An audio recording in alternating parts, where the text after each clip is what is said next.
Eita, que é muito vídeo, rapaz! Então, a gente agora vai falar sobre o terceiro vídeo da parte que conta a minha história no mormonismo, né? Essa história tá ficando cabeluda, hein, gente? Mas é tudo real, nada mentira. Vamos lá, vamos tentar agora ser um pouquinho mais resumido, tá? Então, tava eu voltando da igreja, ou voltando da missão, sem Irarembeira, sem família.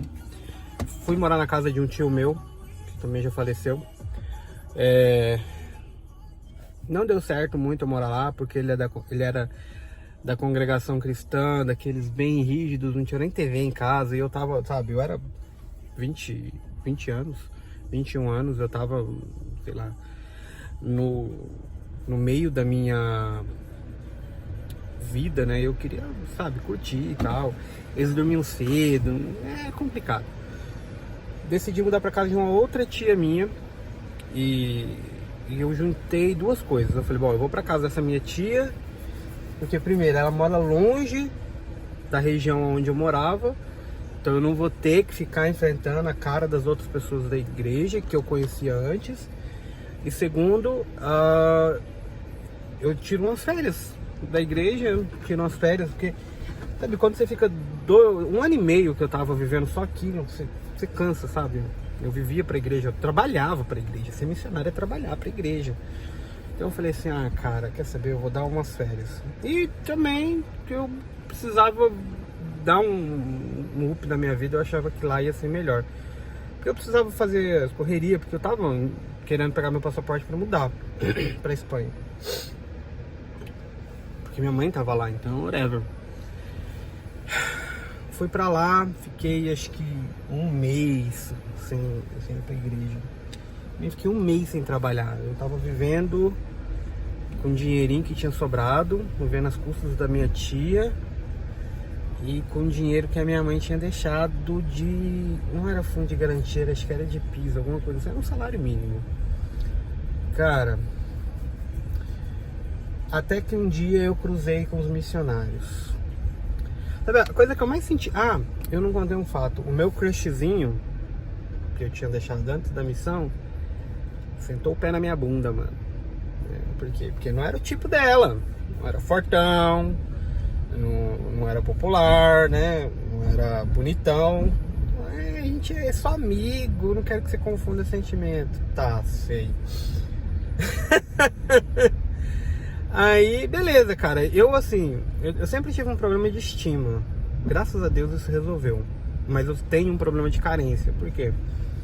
Isso é uma história muito longa, eu não vou me adentrar nisso agora, mas eu sinto falta de uma presença feminina na minha vida. Isso é notório. Então é um caso que eu sempre precisei de ter ou namorada, ou alguém perto, ou alguma amiga para poder suprir isso, né?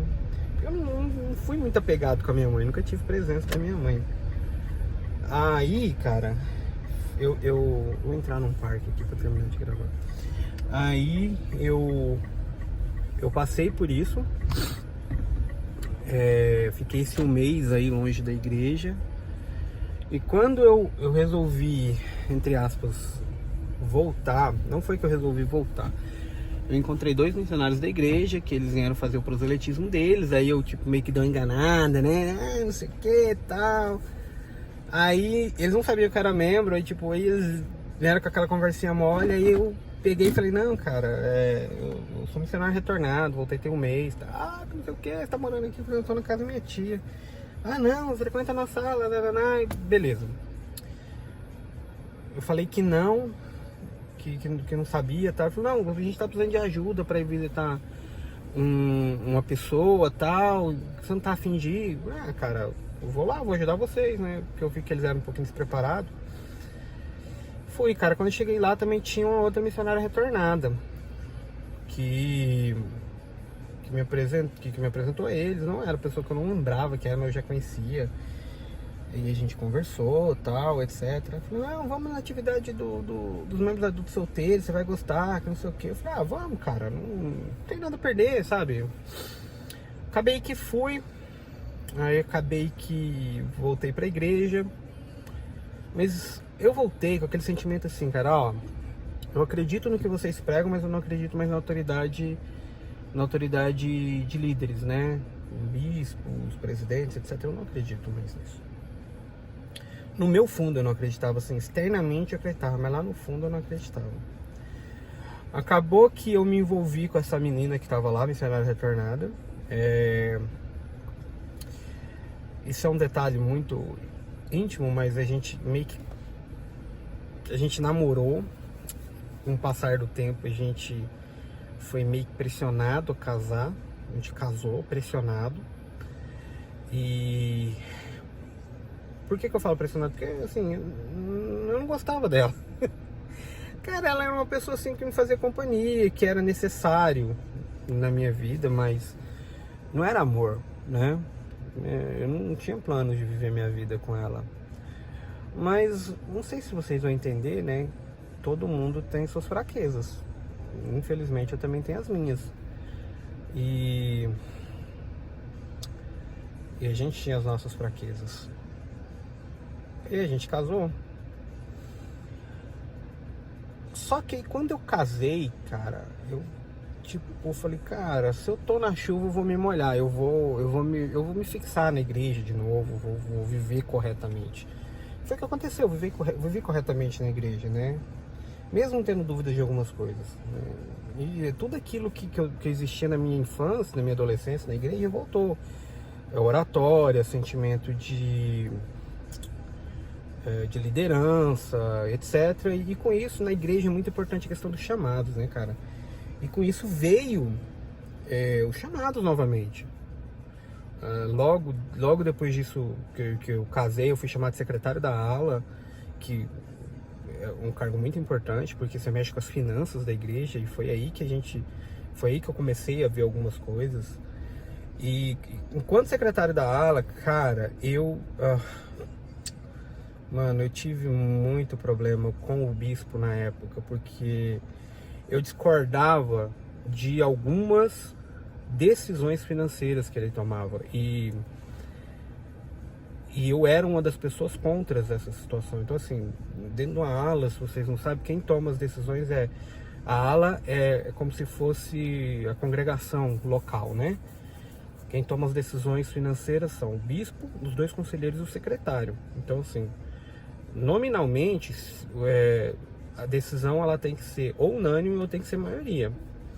Então, o bispo tomava a decisão, os dois conselheiros não afrontavam o bispo, porque o bispo era missionário retornado, os dois conselheiros eram membros não novos, mas eram conversos, assim, de coisa de 5, 6 anos, e eu era missionário retornado, que já tinha meus 7 anos de membro. E os dois conselheiros ficavam com receio de afrontar o bispo nas decisões dele, e eu não, entendeu? Só que aí até um dia eu conversei com os conselheiros falaram assim, não, tem razão, não sei o que, e começou a afrontar o bispo. Acabou que esse conselheiro foi desobrigado, logo em seguida eu fui desobrigado, só que eu fui desobrigado e fui designado para uma outra chamado, que era um chamado, assim, muito importante dentro da ala, que foi um chamado da estaca, que a estaca já é a igreja no âmbito mais gigante, né? Eu fui designado para ser presidente do Quórum de Elders. Pra vocês terem noção, o presidente do Quórum de Elders é um dos chamados mais importantes depois do bispo, porque ele cuida de todas as famílias da ala. Eu não sei como que tá hoje, mas o presidente do Quórum de Elders, ele cuida de todas as famílias da ala. Ele é responsável pelo programa de maior sucesso que existiu na igreja, que era o programa de mestre familiar. Desde quando bem organizado, bem feito, ele é um programa de acompanhamento muito bom. Agora mudou as coisas porque era muita obrigação. Mas na época era um dos melhores programas dentro da igreja para acompanhamento familiar. E o presidente do Quórum de Elders é responsável por isso. Ele é responsável por ajudar as famílias, e até mesmo todas as famílias da área, até mesmo a família do bispo. E eu fui chamado para esse chamado, e é um chamado de estaca, não é um chamado que é tipo, o bispo escolhe quem é, não. Quem escolhe quem é o presidente da estaca. Eu fui colocado nesse chamado. Enfim. O vídeo teve um pequeno corte. Eu fui colocado nessa posição, mas eu ainda comecei afrontar o bispo nessa posição, porque também nessa posição eu fazia parte do conselho, eu esqueci o nome do conselho, é um conselho da ala que toma as decisões, é um conselho, é tipo um conselho de liderança. Eu mesmo assim, eu criticava as decisões do bispo, porque eu via que esse bispo, ele não tomava decisão em prol da ala, ele tomava muita decisão em prol de si mesmo. Cara, foi uma luta, foi um ano e pouquinho de luta mesmo em relação a essa questão do bispo. Cara, aí meu casamento com essa moça que eu tava casado começou a meio que esfriar, sabe? Meio que degringolar e tal.